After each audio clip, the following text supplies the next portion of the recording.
नमस्कार दर्शक बंधु लाटेस्ट जॉब्स ओडिशा को आपण मानक स्वागत। दर्शक बंधु आज निजुक्ति सूचना रही ओपीएससी रिक्रुटमेंट। दर्शक बंधु ओपीएससी तरफ एएसओ पदवी रिक्रुटमेंट नोटिफिकेशन आउट हो सारी। जदि आपण मैंने इंटरेस्टेड अच्छा ताहले निहाती आवेदन करेंगे। एथिपाई आपण जदि +3 टीए करछंती पदवी आपण मैंने आवेदन करेंगे। ओडिशा पब्लिक सर्विस कमिशन तरफ विज्ञप्ति आपण जारी होइछि। असिस्टेंट सेक्शन ऑफिसर पदवी आपण मानठारो ऑनलाइन रे आवेदन को कर्तृपक्ष आह्वान करछन्ती।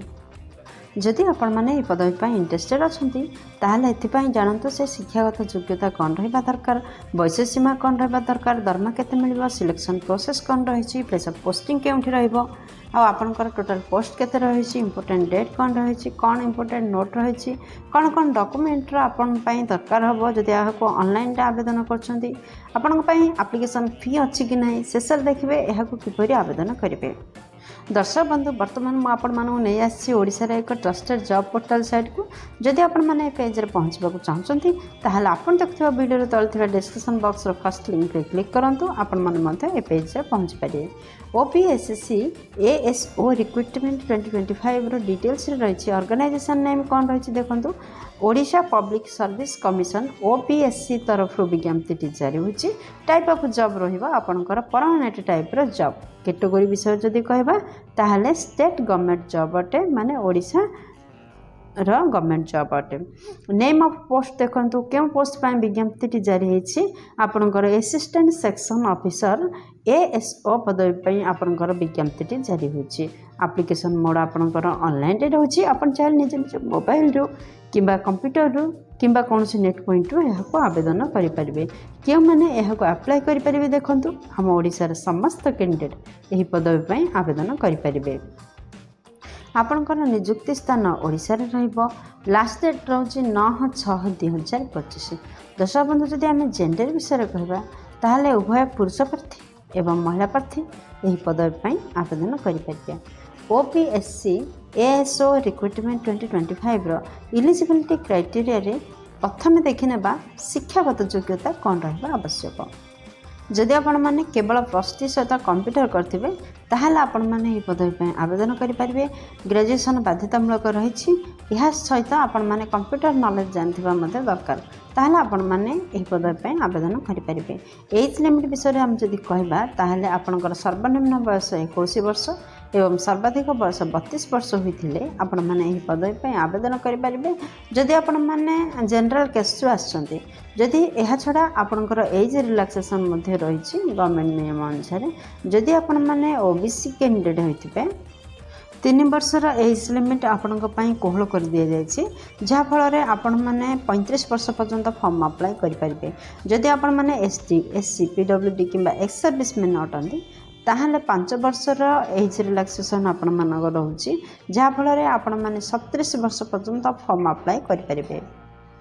सैलरी डिटेल्स देखंतु, जदि आपण मैंने यह पदवी आवेदन करछन्ती मासिक 35,400 टका दरमा पाइबे। आपणकर लेवल 9th रे हिसाब रे दरमा पाइबे।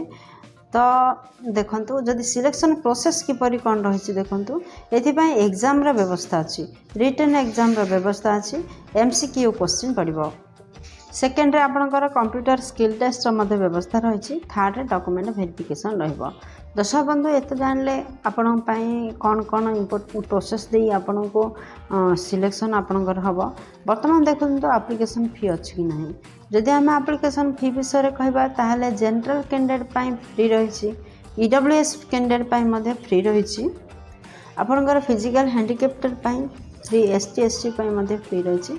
एथरो आम टोटल जानि पाउछे जे आपण माने जे कोनसी केस आसिले मध्ये समस्ते फ्री रे आवेदन करि परिबे। दर्शक बंधु आपण मैंने तो जानते यहाँ ऑनलाइन आवेदन करेंगे। जदि आपण मैंने यहाँ ऑनलाइन आवेदन करते कौन कौन इम्पोर्टेंट डॉक्यूमेंट आवश्यकता रोचे देखो। फर्स्ट आपणकर 10th सर्टिफिकेट एवं मार्कशीट आवश्यकता रोचे। सेकेंड रे आपणकर +2 सर्टिफिकेट मार्कशीट आवश्यकता रोचे। थर्ड रे आपणकर ग्रेजुएशन एवं बीएड किंबा सर्टिफिकेटर आवश्यकता रोचे मार्कसीटर मध्य आवश्यकता रोचे फोर्थ रे कैस्ट सर्टिफिकेटर दरकार रोचे फिफ्थ रे आधार कार्डर आवश्यकता रोचे सिक्स्थ रे रेसिडेंट सर्टिफिकेटर आवश्यकता रोचे सेवेन्थ रे आपणकर सिग्नेचर आवश्यकता रोचे एथ रे सेल्फ अटेस्टेड पासपोर्ट साइज रो फोटो दरकार रोचे। तो सब बंधु यह 8 डॉक्यूमेंट को रेडी करंतु एवं ऑनलाइन रे आवेदन करेंगे। 9 तारिख रु ऑनलाइन रे आवेदन खोला रहिबो। आपणकर लास्ट डेट रहिबो आवेदन 9/6/2025। देखंतु अप्लाई रो डेट स्टार्ट होची 9/5/2025 यार डेट लास्ट डेट रहउची 9/6/2025। आपण पाई पूरा मासे समय दे जाउची आपण माने ए भितर ऑनलाइन रे आवेदन करंतु। आ एग्जाम डेट मध्य आसीची 27 जुलाई 2025 रे यार एग्जाम रहिबो। OPSC ASO recruitment 2025 important note कौन रही देखो। दर्शक बंधु आपण मैंने जानी जे आपण जिते इंटरेस्टेड अच्छा ताहले यह को जिते अप्लाई करेंगे तो अप्लाई जिते करुँच केयरफुली अप्लाई करेंगे जेपरी भूल तथ्य न दियंती एवं डेट्र निर्दिष्ट समय माने 9/6/2025 पूर्व आपणकर एप्लिकेशन फॉर्म पहुँची जावा आवश्यक अथॉरिटी पाखरे तो नचेत आपण को रिजेक्ट कर दिया जाए। दर्शक बंधु OPSC ASO रिक्रुटमेंट 2025 को किपरि आवेदन करेंगे देखूँ। फर्स्ट आपण मैंने गूगल को जातु एवं ऑफिशियल वेबसाइट रे सर्च करूँ आउ नोटिफिकेशन पाइपर। सेकेंड रे जिते नोटिफिकेशन पाँच या भल भाव पढ़ु अप्लाई करने पूर्व।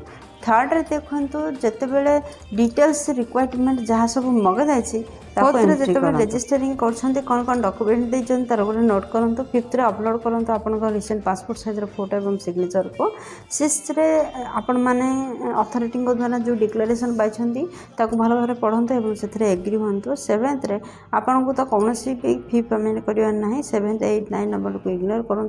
दर्शक बंधु 10 नंबर कौन रही देखो। सबमिट करने पूर्व पुणी आपणकर दरखास्त को पुणी थे जांच करनी तापर सबमिट करूँ। दर्शक बंधु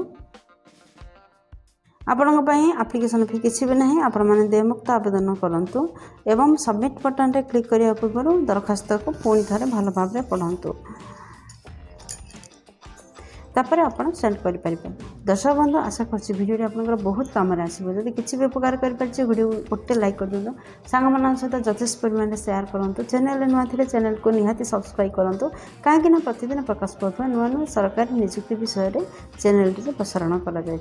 दर्शक बंधु भिडियो देखिए आपको अशेष धन्यवाद। दर्शक बंधु भिडियो को देखिए आपको अशेष धन्यवाद। पुणी देखा लेटेस्ट जॉब्स ओडिशा नुआ एक फ्रेश अध्याय नुआ एक नियुक्ति सूचना सहित से पर्यंत जय जगन्नाथ।